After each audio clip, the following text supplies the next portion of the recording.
ধোঁকাবাজি করে, তারা নিজেরা নিজেদের ক্ষতিগ্রস্ত হলো, নিজেরা নিজেদের ক্ষতি করলো, আল্লাহর এতটুকু ক্ষতি হবে না। যুবক ভাই, আপনাকে বলি, সিয়াম পালন করলে অন্তরে ঈমান বাড়ে, সিয়াম পালন করে তাকওয়া বাড়ে। তো কিভাবে যে বাড়বে বুঝতে পারলাম না। হাজার হাজার যুবক এখন পর্যন্ত গার্লফ্রেন্ডের সঙ্গে চ্যাটিং করে সিয়াম থাকা অবস্থায়। বলো যুবক, তুমি কিভাবে আল্লাহ তাআলাকে খুশি করলে? ও যুবক ভাই, একটু দেখো, তোমাদেরকে বলছি, মুখ নিচে দিকে দেখো না। তুমি সিয়ামও আছো, আবার গার্লফ্রেন্ডের সঙ্গে চ্যাটিংও করছো। তুমি সিয়ামও আছো, আবার মেসেঞ্জারে মেসেজও করছো। তুমি সিয়ামও আছো, আবার হোয়াটসঅ্যাপে মেসেজও করছো। তোমার মতো কাপুরুষ, অযোগ্য 3 নম্বর শ্রেণীর ছাত্র যুবককে তোমাকে যদি আজকে মধ্যনগরের, রামনগরের গোরস্থানে পুতলা দিতে পারে হাদিস কোরআন দিয়ে, তো যাত্রীর সামনে কথা বলবো না। বলো, তুমি কিভাবে সিয়াম থাকলেন? তুমি সিয়াম পালন করোনি, তুমি আল্লাহর সাথে ধোঁকাবাজি করেছো। তুমি কিভাবে সিয়াম থাকা অবস্থায় গার্লফ্রেন্ডের সঙ্গে চ্যাটিং করতে পারো? সিয়াম থাকা অবস্থায় কিভাবে গার্লফ্রেন্ডের সঙ্গে কথা বলতে পারো? তুমি কাপুরুষ যুবক, তোমার বিদ্যা নেই। তুমি অশিক্ষিত যুবক, তোমার বিদ্যা মাটির তলে পুঁতে গেছে, তোমার বিদ্যার মূল্য নেই। মনে রাখা ভালো হবে, আল্লাহ নবী বললেন, লা ইয়াজনি জানি হিনা ইয়াজনি ওয়া হুয়া মুমিন। যখন কোন মানুষ জেনা করে, তখন তার অন্তরে ঈমান কাজ করে না। যখন কোন মানুষ জেনা বিচার করে, তখন তার অন্তরে ঈমান থাকে না। বলো যুবক, তুমি সিয়াম থাকা অবস্থায় দুপুর বেলা আর আসরের সময়, মাগরিবের পর, এশার পর, ফজরের পর, দিন রাত তোমার গার্লফ্রেন্ডের সঙ্গে চ্যাটিং করছো। বলো যুবক, তখনও তোমার ঈমান আছে? হ্যাঁ, তখনও তোমার ঈমান আছে? তখনও তুমি বলছো আমি তাহাজ্জুদ পড়ি? তখনও বলছো যে আমি পরেজগার মানুষ? অসম্ভব, কখনো নয়। আল্লাহ নবী বললেন, মান সামারা মাদানা ঈমানান ওয়া ইহতিসাবান গুফিরা লাহু মা তাকাদ্দামা মিন জামবিহি।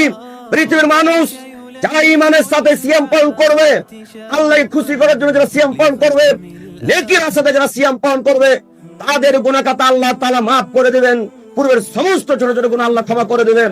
বলো যুবক, গার্লফ্রেন্ডের সঙ্গে চ্যাটিং করা অবস্থায় ঈমান থাকেনি? যখন তুমি কথা বলে, তখন তোমার অন্তরে ঈমান নেই। যখন তুই জেনা করে, তখন তোমার অন্তরে ঈমান নেই। যখন তুমি মেসেজ করছিলে, তখন তোমার অন্তরে ঈমান ছিল না। আর ঈমান না থাকলে সিয়ামের নেকি পাওয়া যাবে না। বলো যুবক, তোমার মেয়ে পাস বিদ্যার কি হলো? তোমার বিয়ে পাস বিদ্যার কি হলো? তোমার এইচএস শিক্ষার কি হলো? তোমার মাধ্যমিক পাস বিদ্যার কি হলো? তোমার বিদ্যাকে গোরস্থানে পুঁতে দাও, নইলে পর্দাতে ফেলে দাও যুবক। তোমার বিদ্যার মূল্য নেই। যেই বিদ্যা জেনা থেকে বাঁচতে পারে না, যেই বিদ্যা সিয়াম থাকা অবস্থায় চ্যাটিং করা থেকে দূরে থাকতে পারে না, যেই বিদ্যা পিতা মাতার সাথে খারাপ আচরণ করা থেকে বিরত থাকতে পারে না, ওই বিদ্যাকে মাটির উপরে না রেখে মাটির তলে পুঁতে দিয়ে আল্লাহর কাছে আবার বিদ্যা অর্জন করার চেষ্টা করো, ভিক্ষা চাও আল্লাহর কাছে। কেন যুবক তুমি এরকম বিদ্যা অর্জন করলে? তোমার লজ্জা হয় না? তোমার বিদ্যা হয় না?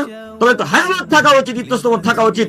এই রমজান মাস বহু মানুষকে আল্লাহ তাআলা রমজান মাসে জাহান্নাম থেকে মুক্তি করে দেয়। হাজার হাজার কোটি কোটি মানুষকে আল্লাহ তাআলা এই রমজান মাসে জাহান্নাম থেকে মুক্তি করে দেয়। তুমি যুবক পারলে না কেন? তুমি আল্লাহর সেই সৎ বান্দা হতে পারলে না মানে? কেন এখন পর্যন্ত চ্যাটিং করছো? যুবক, তোমাদেরকে বলছি, এখন পর্যন্ত চ্যাটিং করো তুমি, আমি তোমাকে ভালোভাবে চিনি। আজকের পর থেকে আর এই চ্যাটিং প্রেমের গল্প চলবে না ইনশাআল্লাহ। ইনশাআল্লাহ এরপরে হবে নাকি? আর হবে না ইনশাআল্লাহ। যুবক ভাই, তোমাদের দৃষ্টি আকর্ষণ করছি, তোমরাই আমার বেশি ভাই, তোমরাই আমার বেশি ফলোয়ার্স। তোমাদেরকে বলি, নীতি পরিবর্তন করো, নাহলে কিয়ামতের মধ্যে টিকতে পারবে না। আবারও দেখাই, আল্লাহ তাআলা বললেন, লাআল্লাকুম তাত্তাকুন। সিয়াম পালন করলে ঈমান বাড়ে, সিয়াম পালন করলে অন্তরে ঈমান বেড়ে যায়, আল্লাহ তাআলাকে বেশি ভয় করে। এবার আপনাকে বোঝাই, সিয়াম থাকা অবস্থায় যে ওই যে ইনস্টাগ্রামে গান বাজনা দেখতে শুরু করলেন, তখন আপনার ঈমান আছে?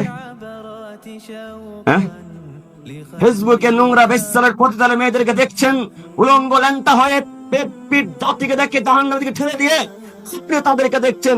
বলেন তো, তখনও ঈমান আছে? তখন তো ঈমান নেই।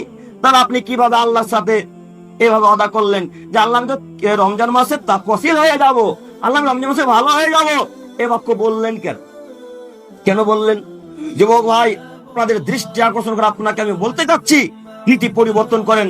আজকের পর থেকে গান বাজনা দেখবো না ইনশাআল্লাহ। ইনশাআল্লাহ আজকের পর থেকে সিরিয়াল দেখবো না ইনশাআল্লাহ। আজকের পর থেকে ফেসবুকে গান এলে সঙ্গে সঙ্গে ক্রস চিহ্নটাতে কেটে দিয়ে স্ক্রল করে উঠিয়ে দেবো, কিন্তু গান বাজনার দিকে নজর দিব না ইনশাআল্লাহ। পারবো না বলতে ইনশাআল্লাহ।